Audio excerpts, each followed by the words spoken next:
I think Africa really is the forerunner of involving women in sustainability and other roles.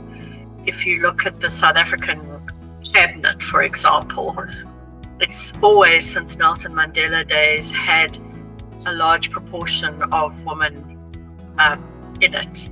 And I think in Africa we see a lot of women playing really fundamental roles in sustainability, and senior roles all the way down through to community leaders that are participating in sustainability processes like EIAs and social impact assessments, and running NGOs, for example. So I think in Africa we have a lot of wonderful examples of women leadership, and I think it's because of our culture that we involve women in this. I think it's also an area in which women are easily attracted to, because a lot of women will go into the sciences rather than engineering, for example, and they will go into social sciences as well as biological sciences, and that attracts them into the sustainability sector.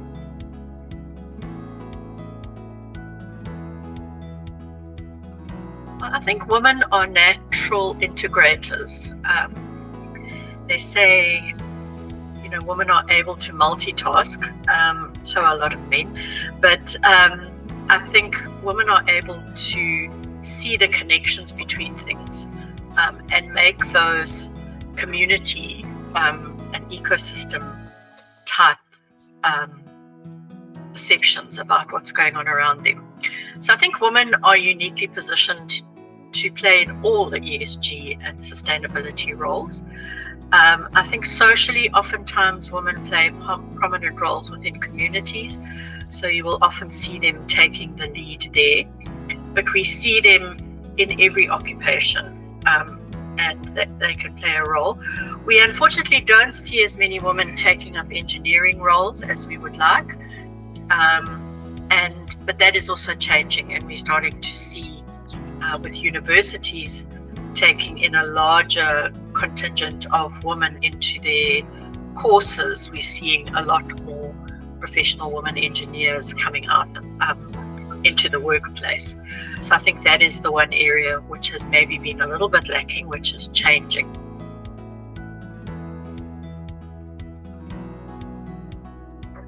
Well, I was fortunate that in my career that a lot of it was spent within Eskom. And Eskom always had, since I was there, I was very fortunate to have managers that mentored me and allowed me to grow and expand, but also had programs and opportunities for women.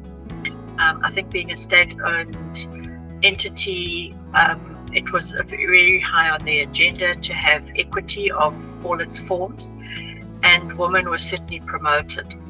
And I think in the beginning it was difficult because a lot of people would say, oh, you only got that position because you are a woman.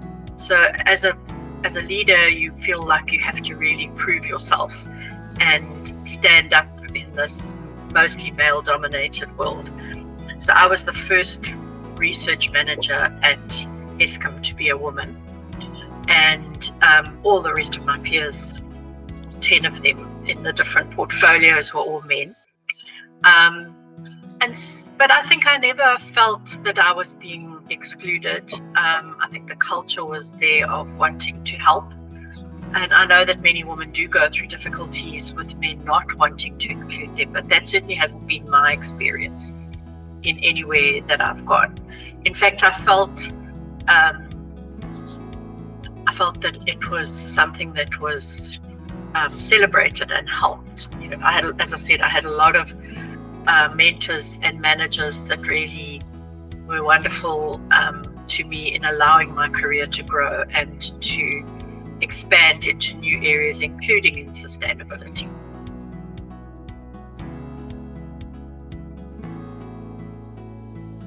I think for me, it's with women playing the roles that they want to within their organizations and within society in general. But I think we must also never forget that diversity, equity, and inclusion are the goals. So it's about women being in the workplace and playing roles, but also being listened to. I think you often find that people pay lip service to inclusion of women. So they give you a title, but that you're not necessarily listened to when there are decisions to be made. So I think that is really what we should aim for, is that we have a completely equal and equitable society within the sustainability fraternity, and that those women that are in there are choosing to be in those roles, and that they are listened to, respected, and included in decision making.